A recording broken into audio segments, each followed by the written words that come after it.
অসুস্থ শরীর, ভাঙা মন, ব্যর্থতা, হতাশা, ভিতরে চাপা কষ্ট, এত কিছুর পরেও মুখে একটা বেহায়া হাসি থাকবেই।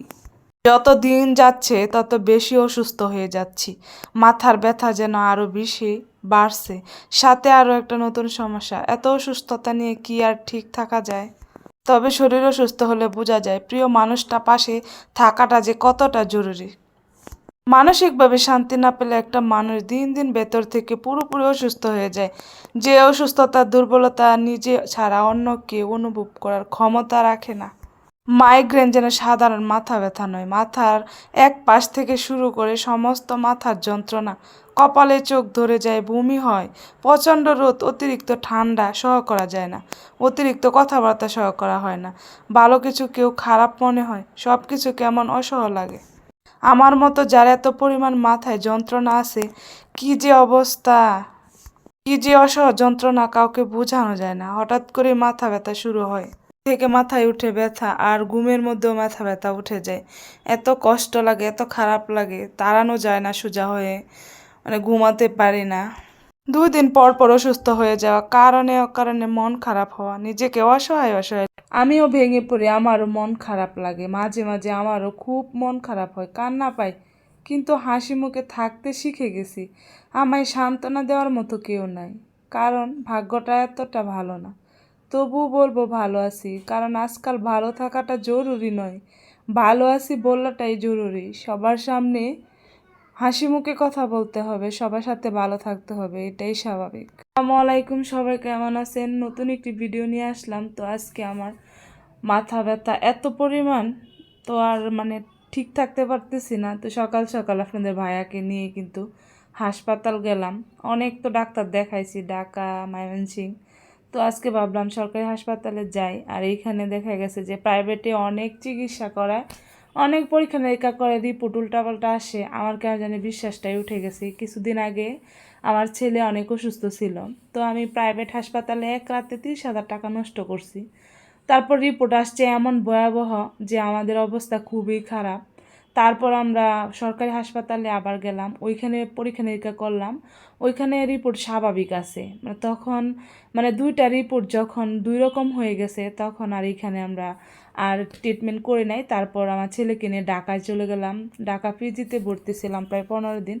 তো ওইখানে চিকিৎসা করলাম। এই জন্য আর ময়মনসিংহ প্রাইভেট হাসপাতালে আমার কেন জানি চিকিৎসা করতে ভালো লাগে না। তার জন্যই আজকে আমি সকাল সকালেই আপনাদের ভাইয়াকে নিয়ে মেডিকেলে চলে গেছি। তো আমি পিজিতে তখন ডাক্তার দেখাইছি, ডাক্তারে বলছিল যে সিটি স্ক্যান করানোর জন্য। তো আর ওইখানে আমার ছেলের নিয়ে হাসপাতাল ছিলাম, ওই সময় করানো হয় নাই। তো পরে আর করিও নাই। ওষুধ খেয়ে 3 মাসের ওষুধ দিছিল, বলছিল খাওয়ার জন্য, ওইগুলা খাই, কিছুটা কমে, কিন্তু যখন না খাই তখনই আবার অতিরিক্ত ব্যথা ওঠে, তখন পাগল হয়ে যায়, এত পরিমাণ ব্যথা।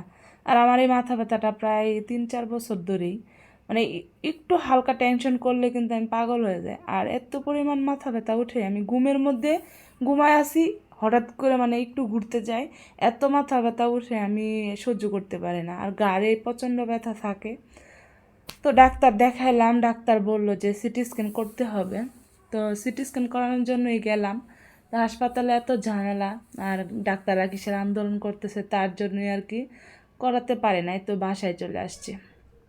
বাসায় এসে ইফতারির জন্য আমি বিরিয়ানি রান্না করছি। আর এখানে এই যে পাট শাক নিয়ে আসছিল, ওইগুলাই বসে বসে বাছতেছিলাম। শরীরটা এত বেশি খারাপ, ভালোই লাগে না, মাথা ব্যথা, শরীরে দিন কাজ থাকে, অনেক অনেক ঝামেলা থাকে।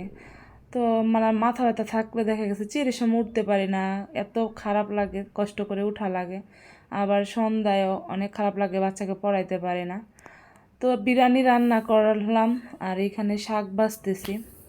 আর পাট শাক কিন্তু আমার অনেক ভালো লাগে, সাথে যদি ভর্তা হয়, চেপার ভর্তা পাট শাক দিয়ে খেতে কিন্তু গরম ভাত দিয়ে অনেক মজা হয়। আর আমার ছেলেটাও বলতেছে যে আম্মু আমাকে দেও, সে তো বসে বসে ওয়েট করতেছে। আর আমি তো নিয়ে আসলাম বিরিয়ানি তাকে খাওয়ানোর জন্য, আর সে বলতেছে আমাকে রান দিও। আর রান দুই বাইরেই অনেক পছন্দ। আর আমি সব সময় চেষ্টা করি যে মুরগি আনলে রানগুলা তাদেরকে দেওয়ার জন্য, দুই ভাই রান খাবে আর কি। তো আজকে আমি বিরিয়ানিটা রান্না করছি, মুরগি আস্ত পিস করে রাখছে আর কি, কিন্তু ওরকম টুকরা টুকরা করি নাই। আর সাথে একটা ডিম, শসা, লেবু, গাজর, টমেটো এইগুলাই সুন্দর করে তাকে সাজিয়ে দিচ্ছিলাম। ওকে তো মানে সাজিয়ে দিতে হবে, সে খাক আর না খাক তাকে সুন্দরভাবে দিতে হবে। তো তাকে দিয়ে মানে এই যে বসে পড়লো সে খাওয়ার জন্য, আর গরম হাত দিয়ে দেখতেছিল, এত দুষ্ট দেখেন কেমন করতেছে। আর আমি শরবত বানাচ্ছিলাম কারণ ইফতারি টাইম হয়ে যাচ্ছে। আর আজকে এত পরিমাণ খারাপ লাগতেছে, বাইরে মানে ঘোরাফেরা করে আসছি হাসপাতাল থেকে, রোদ ছিল বাইরে এত পরিমাণ, আর রোদ্রে গেলে কিন্তু আমার মাথা ব্যথাটা আরও বেশি বেড়ে যায়।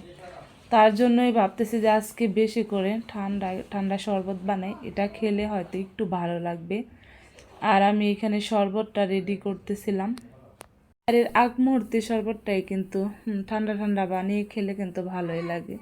আর আজকে আমি বেশি কিছু দেই নাই, এমনিতেই শরবতের মধ্যে যে তুতমা, আবার হচ্ছে বুলের বুসি, আরও অনেক কিছু দিয়ে বানানো হয়, চিরা, আবার হচ্ছে লেবু, অনেক কিছু দিই আমি একটা শরবত বানাতে। আজকে শুধু শরীরটা তো খারাপ, তার জন্য একটু লেবু আর ট্যাং দিয়েই বানাচ্ছি শরবতটা। কোনো এনার্জি ছিল না, তারপরও এটা বানিয়ে সবাই খেতে বসবো, সবাই রোজা। সুস্থ থাকলে কোনো কিছুই ভালো লাগে না, ঘরে কাজ কাম, বাচ্চাদেরকে দেখা গেছে দেখাশোনা করা, পড়াশোনা করানো, কোনো কিছুই ভালো লাগে না। আমার তো এই কয়েকদিন যাবত আমার ছোটো ছেলেকে নিয়ে স্কুলেও যেতে পারি না, মানে এত পরিমাণ মাথা ব্যথা থাকে, সকালবেলা আমি উঠতেই পারি না, দাঁড়াতেই পারি না। তো বড় ছেলে ওকে নিয়ে যায় স্কুলে, দিয়ে আসে, নিয়ে আসে, আর আমি তো যেতেই পারি না। তারপরেও কিছু করার নেই, সংসারে কাজ কাম তো করতেই হবে, আর নিজের সংসার কি করব, করতে তো হবে। আর আমার এলোমেলো দেখলে তো মাথায় নষ্ট হয়ে যায়। যতই অসুস্থতা থাকে না কেন, কাজ কাম আমার করি। আমি ঘর বাড়ি গুছাতে অনেক পছন্দ করি, আর ঘর বাড়ি গুছিয়ে না রাখলে আমার মাথা আরও ব্যথা ওঠে। তার জন্যই সব কিছু সুন্দর করে মানে পরিষ্কার করতেছিলাম। ইফতারি খাওয়া দাওয়া করার পরে কিন্তু সবই এলোমেলো হয়ে যায়, সব ধুইতে হয়, সব আবার পরিষ্কার করতে হয়। তবে সবারই দেখা গেছে বিশ্রাম নেওয়া যায়, কিন্তু একটা ঘরের দেখা গেছে মহিলা মানুষ কখনো ওইরকমভাবে রেস্ট নিতে পারে না, তাদের কাজের কাজ আছে একটার পর একটা। তো যাই হোক, অনেক কথা বললাম, তো আমার জন্য সবাই দোয়া করবেন, আমি যাতে তাড়াতাড়ি সুস্থ হয়ে যায়, আর আমার মাথা ব্যথাটাও যাতে ভালো হয়ে যায়, আর সিটি স্ক্যান করানোর পরে যাতে ভালোই রিপোর্ট আসে। তো সবাই ভালো থাকবেন, সুস্থ থাকবেন, আর আমার জন্য দোয়া করবেন, আমার ফ্যামিলির জন্য দোয়া করবেন। আর সবাইকে আবারও রমজান মোবারক। সবাই ভালো থাকেন, সুস্থ থাকেন। আজকের মতো এখানেই বিদায় নিচ্ছি।